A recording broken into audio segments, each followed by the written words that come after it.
A ver, cuando pensamos en la historia de Sansón, casi siempre lo primero que viene a la mente es la imagen de un hombre con una fuerza descomunal, ¿cierto? Pero su historia es muchísimo más que eso. En realidad es un drama humano, uno muy profundo que nos habla del poder, del propósito y de esa fragilidad que todos de alguna manera llevamos dentro. Venga, vamos a desmenuzar esta historia. Y esta pregunta es justo el centro de todo el relato de Sansón.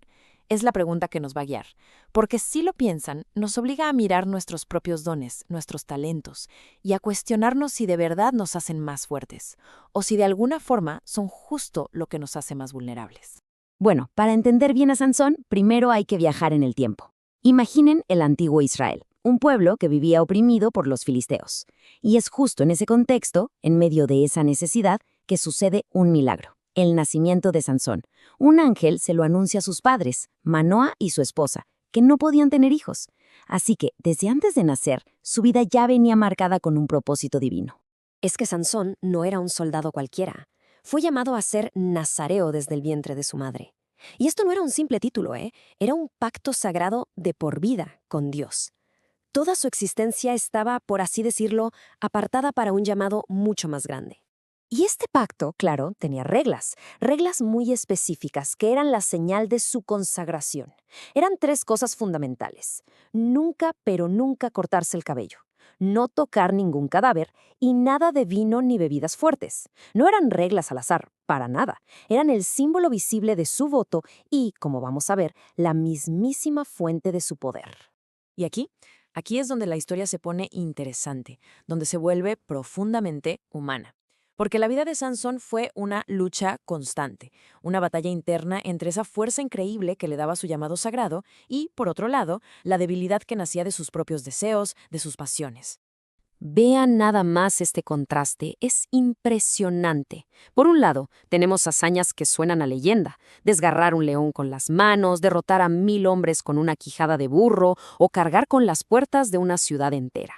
Pero del otro lado de la balanza, vemos una debilidad muy humana, esa fascinación que tenía por las mujeres filisteas, justo el pueblo enemigo. Esto lo llevaba a tomar decisiones que ponían en jaque todo su propósito y a desarrollar, poco a poco, una fe ciega en su propia invencibilidad. Y bueno, esta tensión nos lleva directo al punto de quiebre de su vida. El momento en que aparece Dalila y los filisteos, ya desesperados, arman un plan para por fin neutralizar ese hombre que por la fuerza nomás no podían vencer.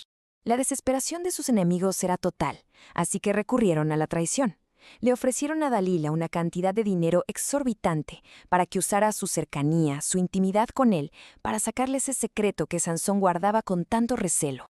Y finalmente, después de varios intentos fallidos y muchísima insistencia, Sansón se quiebra.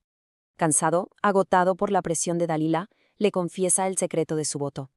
En ese instante, no solo está dando información, está entregando la llave de su pacto con Dios. Aquí está el punto clave, ¿eh? No fue el corte de pelo en sí lo que le quitó la fuerza. Fue lo que ese acto representaba: la ruptura del pacto.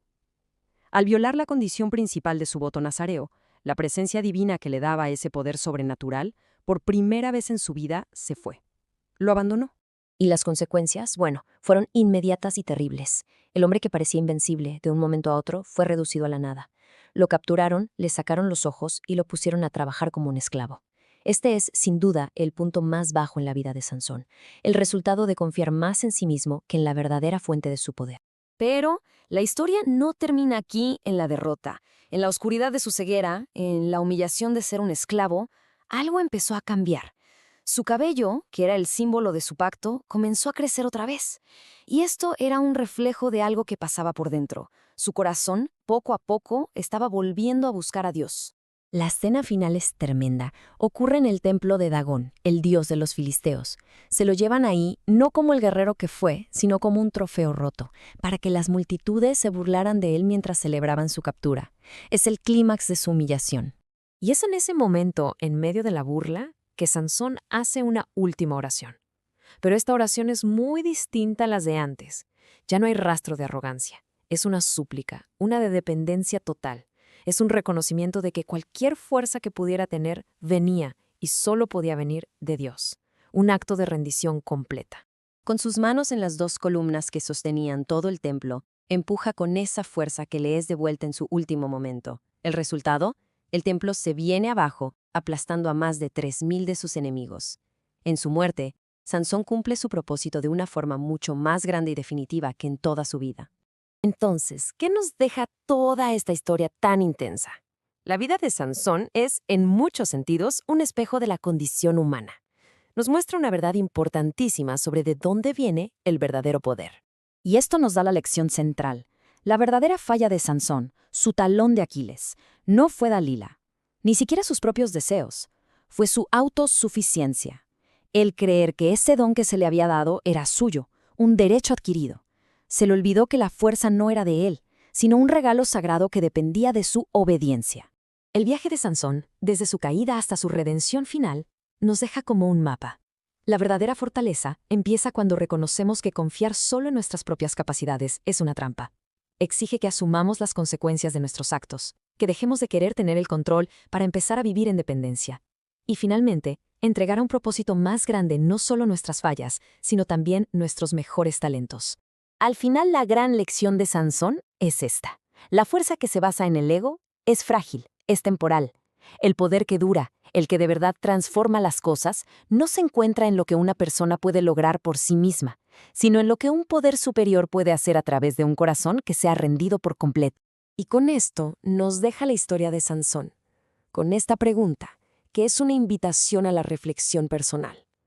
Si miramos nuestras propias vidas, con nuestros talentos y nuestras luchas, ¿qué área necesita menos de nuestro control y más de nuestra rendición?